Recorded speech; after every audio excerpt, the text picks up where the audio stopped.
Muito bem-vindo a todos ao Ponto de Vista neste nosso dia especial de estreia. Hoje, 22/5/2026, a gente estreia o nosso Visão Cripto. Por que hoje?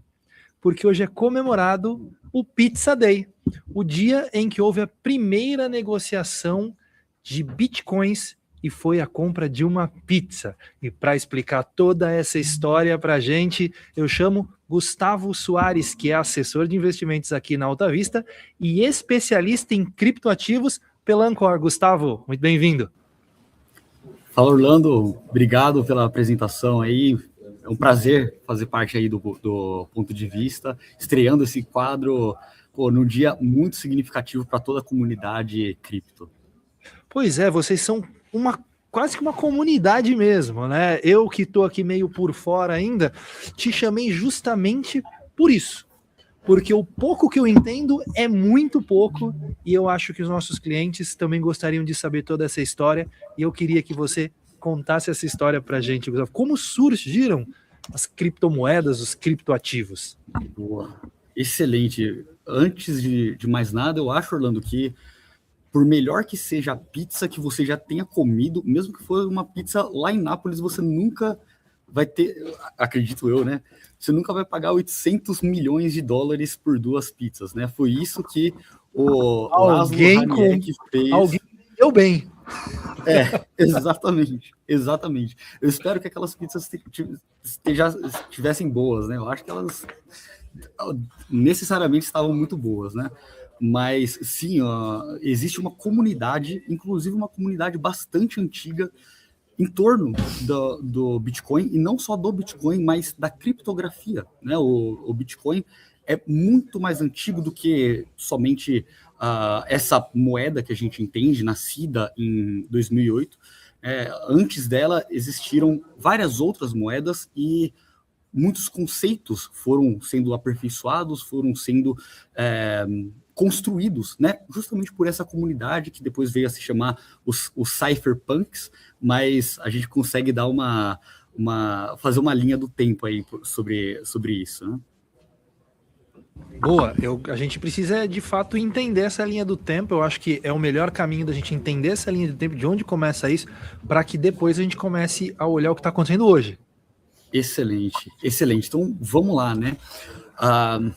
Tudo começa na década de 60, como estava o contexto do mundo, né? Pós Segunda Guerra Mundial, a gente estava em plena Guerra Fria. As tecnologias, né? Claro, a gente, quando fala em Guerra Fria, a primeira coisa que vem na nossa mente é a corrida espacial, mas existia também uma corrida tecnológica, né? Principalmente entre o bloco soviético e o bloco capitalista. E nessa corrida tecnológica, uma das discussões que geralmente eram restritas, né, aos ciclos militares e aos ciclos acadêmicos era como vai ser o futuro do dinheiro.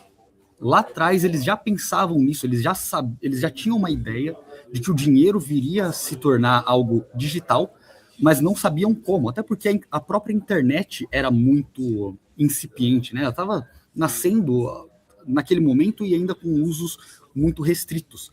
Mas existia sim uma comunidade, e um ponto interessante é que quando você vai ver os membros dessa comunidade, ainda que fossem nos ciclos militares, era tudo aqueles nerd cabeludo, de óculos, o estereótipo mesmo que a gente tem ainda hoje, né? Então, ele já nasce nesse reduto meio nerd, assim. E a conversa ela foi se desenvolvendo, a criptografia que existia antes era muito pensada na comunicação, na troca de mensagens, e não existia o conceito de chave pública. O que isso significa? O que é uma chave pública? Quando você vai criptografar uma mensagem, pensa comigo, o que é a criptografia? Né? Uma forma de você codificar uma mensagem. Então, você vai escrever a palavra oi no seu teclado, vamos supor. Ao invés de você escrever o, e a letra O e a letra I, você pula uma casa para frente e você vai escrever a letra P e a letra O depois, né? Isso seria uma forma de codificar bem simples. Só que a mesma chave, ou seja, o mesmo código que era usado para codificar, ele era usado para descodificar. Então, a segurança na criptografia era baixíssima. Uma vez que você tem uma chave que fabrica a mensagem, você consegue também ler aquela mensagem. Em 1970, foi introduzido o conceito de chave pública. O que é a chave pública? É uma chave que você consegue codificar aquela mensagem com algo que é conhecido por todos, mas só pessoas específicas conseguem descodificar. Então, a mesma chave que faz a mensagem não é a mesma chave que consegue ler, né, a mensagem. Isso na década de 70. Foi a introdução da criptografia como nós conhecemos hoje, né? O primeiro passo. E aí alguns entusiastas começaram a usar isso na moeda. Por quê? Em 1971 a gente teve o choque Nixon, né? Que foi a quebra do padrão ouro, ou seja, o dólar parou de ter um lastro físico e passou a ter um lastro político, um lastro até bélico, de certa forma, né? O governo institucionalizou a moeda, coisa que não era assim desde a criação do dinheiro, né?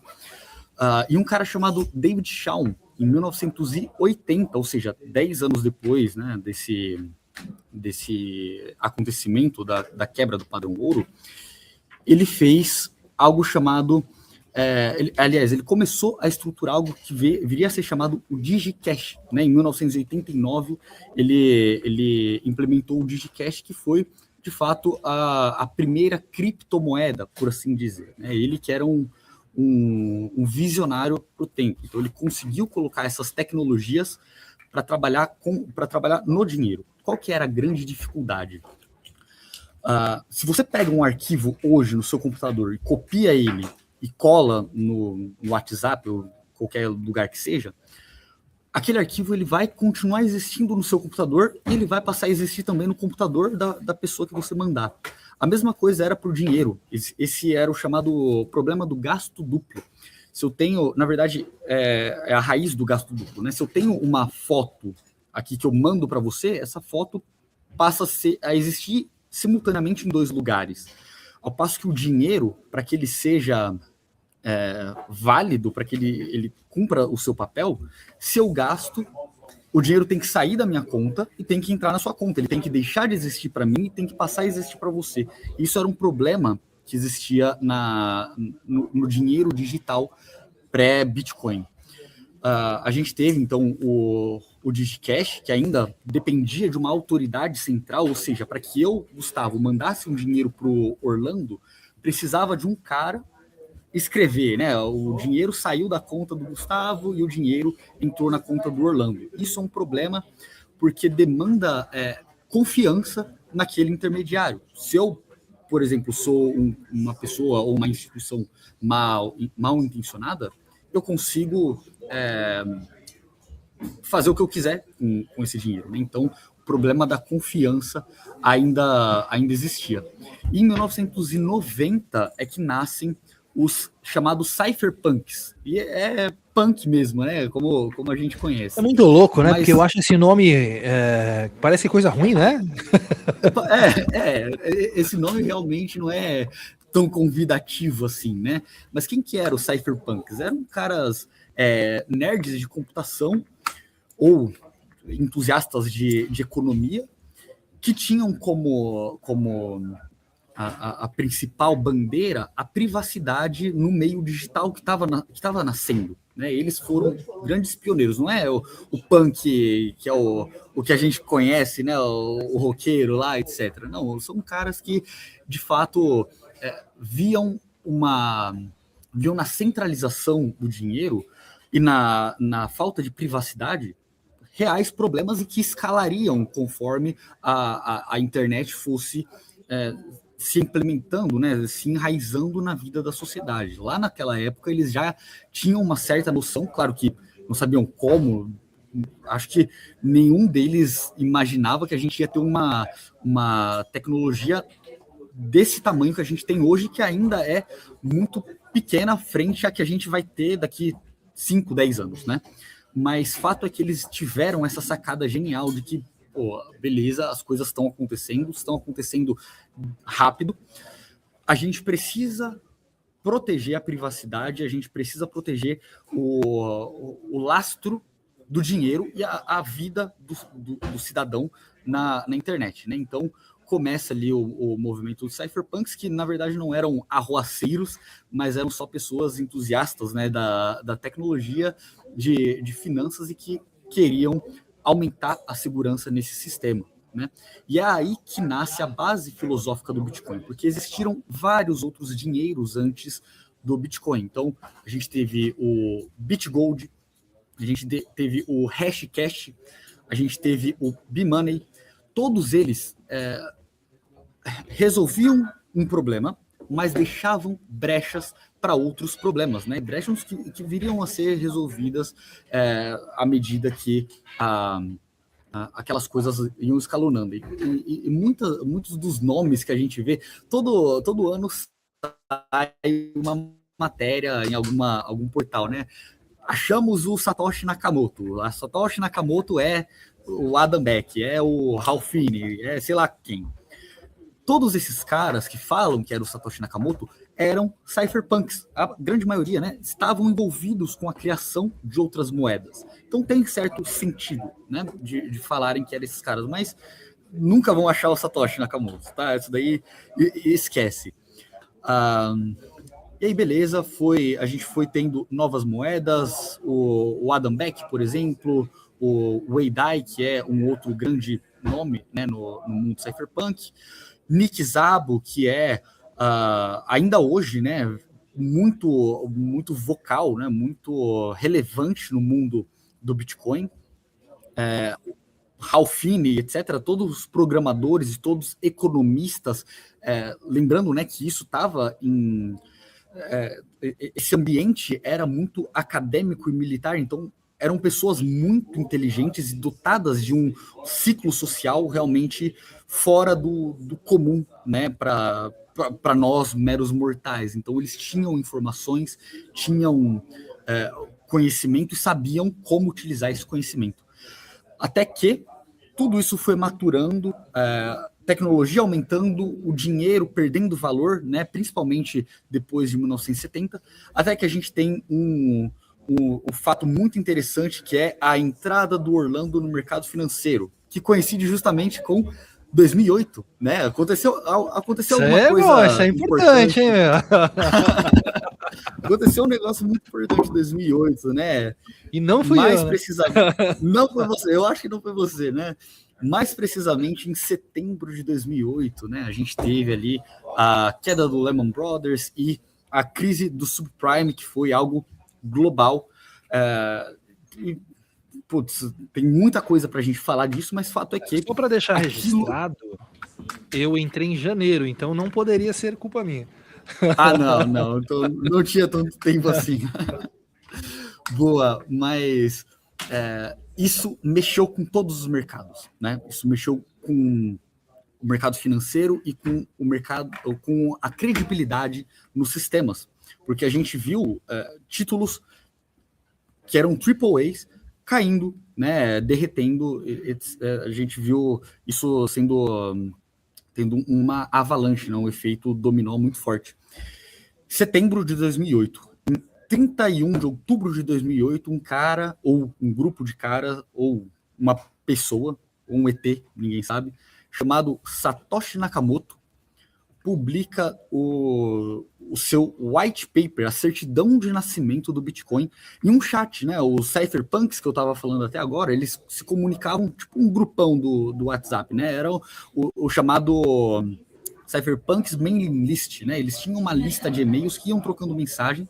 Essa lista existe até hoje, inclusive é pública, a gente pode ver, principalmente do Satoshi Nakamoto, né? A gente consegue ver todos os e-mails que foram trocados. E aí, nesse fórum, surge um cara chamado Satoshi Nakamoto falando, pessoal, consegui, criei um sistema de moeda, né?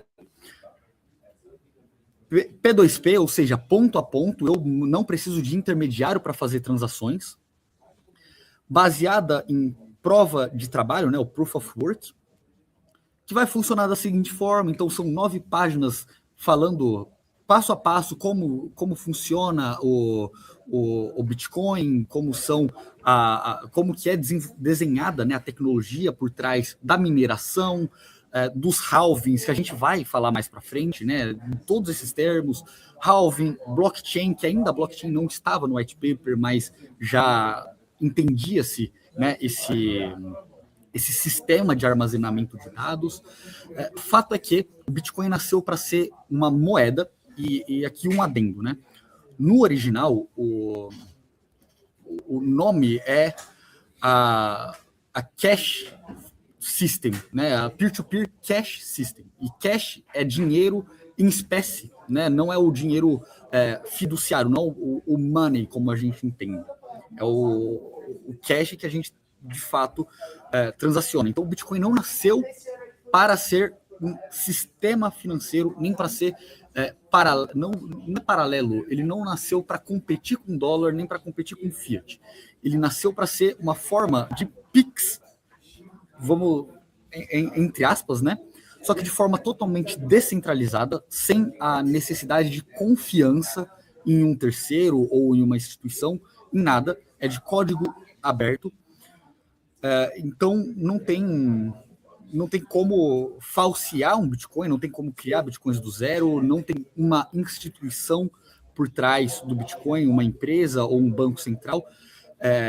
E, beleza, esse foi o panorama por trás da criação do Bitcoin, né? E de lá para cá, muita coisa aconteceu. Então, a gente falou em 2008, em 2009, né, em 3 de janeiro de 2009, Satoshi Nakamoto começa a rodar, ou seja, né, de outubro até janeiro, foram discussões, aprimoramento de código, troca de ideias, etc. E dia 3 de janeiro começa a rodar, de fato, a serem os primeiros Bitcoins. Que é aí que nasce o bloco Gênesis, né, o primeiro bloco, onde os primeiros 50 Bitcoins foram minerados e estão congelados para sempre. E dali em diante é a história sendo feita na frente dos nossos olhos, né? Bom, então essa história não começou lá em 2008 ou quando eu descobri o Bitcoin, sei lá, 2017. Ela começou muito antes, né? Ela começou bem antes, 40 anos, pelo menos 40 anos antes, e foi se desenvolvendo, maturando até chegar no ponto que a gente tem hoje, onde o Bitcoin está sendo adotado por países, por grandes corporações, por grandes fundos de investimento, e sendo visto, inclusive, como, por alguns, né, como uma reserva de valor, coisa que não estava longe de ser a vontade inicial do Satoshi, dos primeiros criadores ali. Não, eles queriam, de fato, pegar o seu dinheiro, transferir para outra pessoa e só. Tanto que o Bitcoin, o primeiro uso dele foi, de fato, uma compra de pizza. E aqui uma curiosidade, a gente sempre fala dessas 2 pizzas, né, a 10 mil Bitcoin, mas, na verdade, o Laszlo comprou 2 pizzas por 10 mil Bitcoins durante 10 meses. Então, ele gastou 100 mil Bitcoin ao longo de 10 meses, né? Eu acho que... E é o seguinte, tá? Ele fala que ele não se arrepende. Hoje ele tem Bitcoin ainda. Ele fala que não se arrepende. Ele foi, de fato, um pioneiro ali na... que ele não se arrepende porque ele ainda tem um monte de Bitcoin. Se ele tem, ele tá bilionário, né? De fato. Mas, pô, gastou um pouquinho aí em algumas pizzas, viu? E outra coisa, o cara que vendeu... Aliás, o cara que pegou esses Bitcoin... gastou eles fazendo uma viagem pelo mundo, não foi nem uma viagem muito grande, tá? Então ele também não aproveitou da forma que poderia. Quer dizer, quem sou eu para falar que não aproveitou, né? Mas é isso, foram pioneiros. Fantástico. E a gente se prepara então para o nosso segundo episódio. Hoje a gente contou um pouquinho dessa história. No segundo episódio vai ter mais gente aqui para falar, e eu convido você, nosso cliente, a assistir o primeiro, segundo e terceiro episódios da nossa série Visão Cripto, antes de fato a gente entrar no que tem acontecido no mundo nesse momento com o cripto. Gustavo, muito obrigado por sua participação aqui no primeiro episódio. Eu que agradeço, é um prazer falar sobre isso. Nos vemos nos próximos episódios, a gente vai trazer mais pessoas, trazer análise gráfica, etc. Mas é bom ter esse contexto, né? Esse pano de fundo para a gente entender o que de fato é o Bitcoin e o que a gente pode fazer com essa tecnologia. Com certeza. Vejo você nos próximos episódios e vejo também os nossos clientes. Obrigado pela participação aqui no Ponto de Vista e no Visão Macro. Até mais. Tchau, tchau. Até mais.